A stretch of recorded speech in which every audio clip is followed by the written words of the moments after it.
நம்ம வழிபடக்கூடிய கடவுள் அப்படின்னு நம்ம அவரை கடவுளாகத்தான் பார்க்க வேண்டுமே தவிர அவருடைய வாழ்க்கையிலே என்ன என்னெல்லாம் நடந்ததுன்னு பார்க்கவே கூடாது. ராமபிரானுடைய ஆட்சியிலே எல்லோரும் சுகமாக வாழ்ந்தார்கள், எல்லோரும் மன நிம்மதியோடு வாழ்ந்தார்கள் சொல்றார். அவர்களுடைய மன நிம்மதிக்கு காரணம் இங்கே ராமபிரான் தன்னுடைய மன நிம்மதியை இழந்ததுதான் என்பதையும் புரிந்து கொள்ள வேண்டும். அதனால்தான் அவர் தெய்வாம்சமாக பார்க்கப்படுகிறார். இன்னைக்கு நம்ம என்ன பார்க்க போறோம் சொல்லி பார்த்தோம்னா, ஒரு நேயரினுடைய சந்தேகத்திற்கான விடையைத்தான் பார்க்க போகிறோம். இந்த நேயர் என்ன கேட்டிருக்கார் அப்படின்னு சொல்லி பார்த்தோம்னா, ஸ்ரீராமரை வழிபடுவதால் வாழ்க்கையில் பல இன்னல்களை சந்திக்க நேரிடும் என்று சொல்கிறார்களே, இது உண்மையா என்பதுதான் அவருடைய சந்தேகமாக அமைந்திருக்கிறது.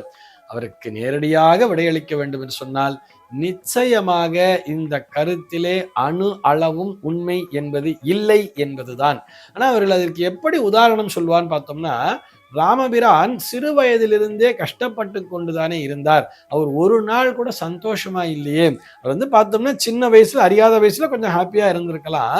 அதுக்கப்புறம் பார்த்தா விஸ்வாமித்திரர் அவரை காட்டுக்கு அழைச்சிட்டு போயிடுறார். தன்னுடைய தவத்தை காக்க வேண்டி அழைச்சிட்டு போயிடுறார். அங்க பார்த்தா தாடகையோட சண்டை போடுறார், தாடகை வதம் பண்ணார். அதுக்கப்புறம் தான் சீதா கல்யாணம்ங்கிறதாச்சு. சரி, கல்யாணத்துக்கு அப்புறமாச்சும் அவர் நாட்டுல ஹாப்பியா இருப்பார்னு பார்த்தா, அவருக்கு பட்டாபிஷேகம் பண்ணலான்னு வரும்பொழுது அவருடைய அந்த கைகேயானவள் ஒரு வரத்தை வாங்கி, அதாவது தசரதன் வரத்தை பெற்று அவங்க காட்டுக்கு அனுப்பிச்சிட்டா. அப்பையும் காட்டுக்கு போயிடுறார், தந்தையை இழந்து விடுகிறார். அதுக்கப்புறம் காட்டுக்கு போய் பார்த்தா மனைவியே இழந்துடுறார். மனைவி ராவணன் கடத்திட்டு போயிடுறான். மனைவி எங்கேன்னு ஃபுல்லா தேடி தேடி அலைகிறார். அதுக்கப்புறம் மனைவியும் போய் மீட்டு வரார். வந்ததுக்கு அப்புறமாச்சும் இங்க மறுபடியும் 14 வருஷம் கழிச்சு திரும்ப வந்தாச்சு நல்லபடியா ஆட்சி பண்ணாருன்னா பார்த்தா, நல்லபடியா ஆட்சி பண்ணாருங்கிறத நம்ம படிக்கிறோமே தவிர இவருடைய குடும்பத்திலே சந்தோஷம்ங்கிறது இல்லையே.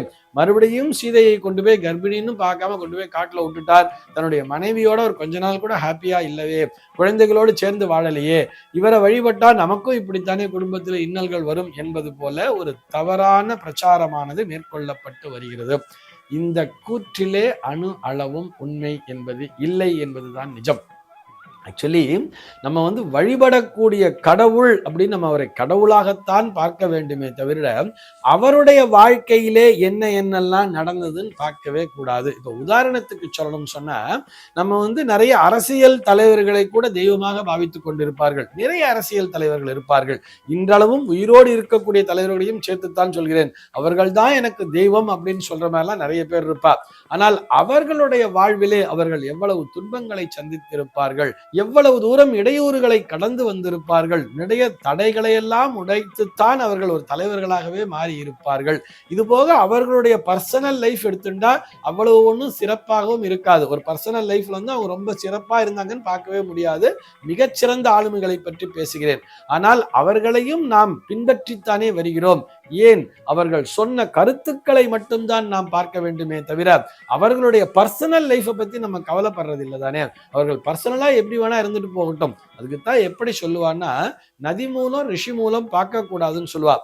அவர்கள் எப்படி வாழ்ந்தார்கள், அவர்களுடைய தனிப்பட்ட வாழ்வினை பார்ப்பதை விட அவர்கள் அதன் மூலமாக எத்தனை துன்பங்கள் வந்தாலும் அந்த துன்பங்களை எல்லாம் தாங்கிக் கொண்டு மற்றவர்கள் மேல் எப்படி அன்பு செலுத்தினார்கள், மற்றவர்களை எப்படி வாழ வைத்தார்கள் என்பதைத்தான் பார்க்க வேண்டும். ஸ்ரீ ராமபிரானை பொறுத்தவரை தன்னுடைய மக்கள் ஒருவர் கூட சஞ்சலத்தோடு வாழக்கூடாது, எவரிடத்திலும் எந்த சஞ்சலமும் தோன்றிவிடக்கூடாது என்பதற்காகத்தான் தன்னுடைய மனைவியே துறந்தார்னு நம்ம படிக்கிறோம்.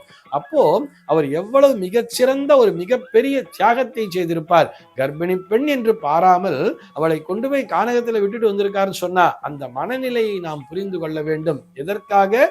ஒரு சாதாரண ஒரு சலவை தொழிலாளியினுடைய மனதிலே ஒரு சிறு சஞ்சலம் தோன்றிவிட்டதே, அவன் அந்த சஞ்சலத்தோடு வாழக்கூடாது என்பதற்காகத்தான் என்பதையும் புரிந்து கொள்ள வேண்டும். அதனாலதான் ராமராஜ்யம் என்பதை மிக உயர்வாக சொல்லிக் கொண்டிருக்கிறார்கள். ராமபிரானுடைய ஆட்சியிலே எல்லோரும் சுகமாக வாழ்ந்தார்கள், எல்லோரும் மன நிம்மதியோடு வாழ்ந்தார்கள் சொல்றார். அவர்களுடைய மன நிம்மதிக்கு காரணம் இங்கே ராமபிரான் தன்னுடைய மன நிம்மதியை இழந்ததுதான் என்பதையும் புரிந்து கொள்ள வேண்டும். அதனால்தான் அவர் தெய்வாம்சமாக பார்க்கப்படுகிறார். நம்ம மகாத்மா காந்தியே எடுத்துக்கலாமே, அவர் நம்ம உத்தமர் காந்தி என்று போற்றுகிறோம், நம்முடைய தேசப்பிதா தேச தந்தை என்று போற்றுகிறோம் தானே. அவருடைய வாழ்வில் அவர் எவ்வளவு இன்னல்களை சந்தித்திருப்பார், எவ்வளவு கஷ்டங்களை சந்தித்திருப்பார். அதற்காக நாம் அவரை தெய்வமாக போற்றுவதில்லையா? நிச்சயமாக போற்றி கொண்டுதானே இருக்கிறோம். அப்படி போற்றுவதுதான் நம்முடைய தலையாய கடமையும் கூட அப்படிங்கிறதுக்காக சொல்றேன். இந்த அரசியல் தலைவர்களா நான் உதாரணத்துக்காக சொல்றேன் தவிர இப்ப நம்ம கடவுள் அப்படின்னு எடுத்துட்டா கிருஷ்ணனை கும்பிட்டா சந்தோஷம் வரும் அப்படின்னு நினைக்கிறதெல்லாம் சும்மாதான். நம்ம கிருஷ்ண பரமாத்மாவுடைய வாழ்க்கையை எடுத்துக்கொண்டால் கூட அவரை யோசிச்சு பாருங்களேன். பிறந்த உடனேயே அவர் தன்னுடைய தாய் தந்தையரை விட்டு பிரிந்து விடுகிறார்.